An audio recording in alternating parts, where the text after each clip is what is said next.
if at some point in your life, you have to work with people where you feel a bit insecure. Like, I would ignore what's happening in the short term. Like, there is so much opportunity ahead over the next 10 years or 20 years. Getting into an elite institution doesn't guarantee success. It matters a lot, but it doesn't guarantee success. Partly, how did I do it? I didn't tell people for a while. Just had a small team and, worked on it. And people working anywhere in the world, born anywhere in the world, can create a product and make it available to anyone in the world. The most used messaging app in Southeast Asia was built by a young man born in Ukraine who moved to the US. And the 3 most popular viral games in the US in recent years came from entrepreneurs in Finland, Ireland, and Vietnam. You're the ones building the next Google, the next Spotify, the next Tesla, the next, well, we don't even know, but what I know is it's the idea that matters. It didn't matter where you come from or what your background is. One revolutionary idea, one brilliant invention can unleash other entrepreneurs to revolutionize industries in ways you could never predict. My question is, how much power you have as a CEO of Google? Can you change the Google Doodle to IIT KGP building for a day?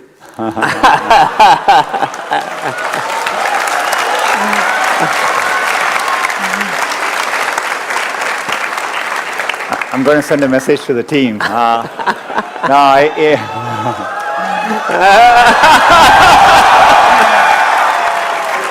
Before you get too excited, I mean, the good news is Google is set up in a way, I think even if I send that email, they wouldn't do it, and here's the reason why. I think we have, we build an organization with strong ideals and values on when we show doodles, for what occasions. And it's less about what I want to happen as much as, we have a set of rules to go by. Last time Eric was our CEO, Eric Schmidt, and, I remember him being angry once and say, because he realized we were trying to build a browser, and he was like, do you know what it takes to build a browser? It takes because he had gone through the browser battles. He definitely didn't, was hesitant for us to do it. Partly, how did I do it? I didn't tell people for a while.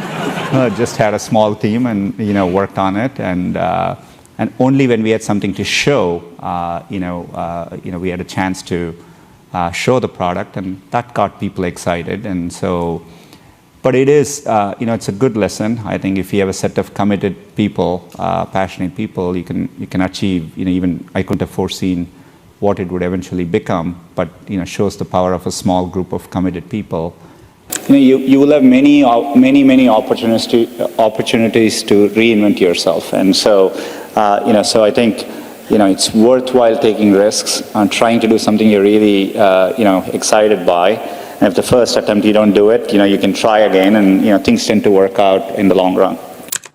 You will make the world better in your own way, even if you don't know exactly how. The important thing is to be open-minded so that you can find what you love. For me, it was technology. The more access my family had to technology, the better our lives got. So when I graduated, I knew I wanted to do something to bring technology to as many others as possible. The only thing that got me from there to here, other than luck, was a deep passion for technology and an open mind. So take the time to find the thing that excites you more than anything else in the world. Not the thing your parents want you to do, or the thing that all your friends are doing, or that society expects of you. Look, it's remarkable to be at IIT. There are many great people who don't make it in, and you will see this later in life. People do well from all walks of life. I think it's important to remember, getting into an elite institution doesn't guarantee success. It matters a lot, but it doesn't guarantee success. And I think it's important to keep that perspective in life. And life is a long road, and so you want to take it at the right pace and enjoy what you're doing. If at some point in your life, you have to work with people where you feel a bit insecure, right? That's essential, because that means you're working with people who are better than you and who are pushing you, right? And so I've always encourage, if you actually feel very secure in what you do, that means you're doing something comfortable and you're not pushing yourself. And so there are many, many times I've felt working with people in a group, am I doing enough? These people seem much better than me, and I think that's an inherent part of learning. I came from South, I came from Chennai. I had learned Hindi in school, but I never spoke it much. Just listening to how people were speaking, I just thought you address people this way. So one day there was someone in the mess, and I had to call him. I called him Abe Saleh.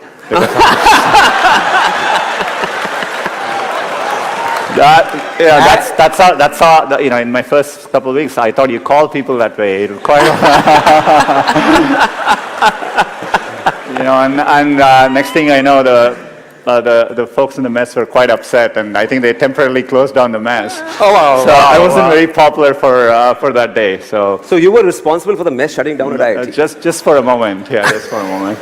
No, it's good. Look, I think it's important to remember you're going to have setbacks. It doesn't go exactly the way you... Sometimes it does, but that's rare. For most people, it kind of meanders, and it takes longer than you think it is.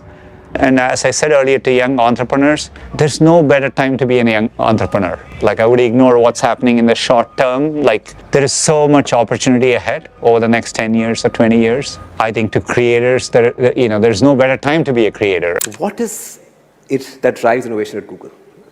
I think we've always had an ambitious approach to it. We call it internally as 10x or moonshots. We try to work on things which, the criteria we think is we want to work on things which people will use every day. Mm-hmm. It will apply to billions of people, and it solves a real problem for them. So that's the bar. So anything we try to do, we think of it that way. And so we aim high.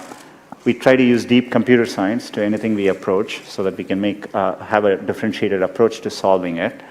And you want to aim high enough that you fail, a few times. I think that's the natural part of the process. In fact, Larry used to say, if you work on really difficult things, you're better off because you have no competition. Others aren't working on that difficult a problem. And even if you fail, you end up doing something great in the process. And so I think that's the philosophy which has guided us all through these years.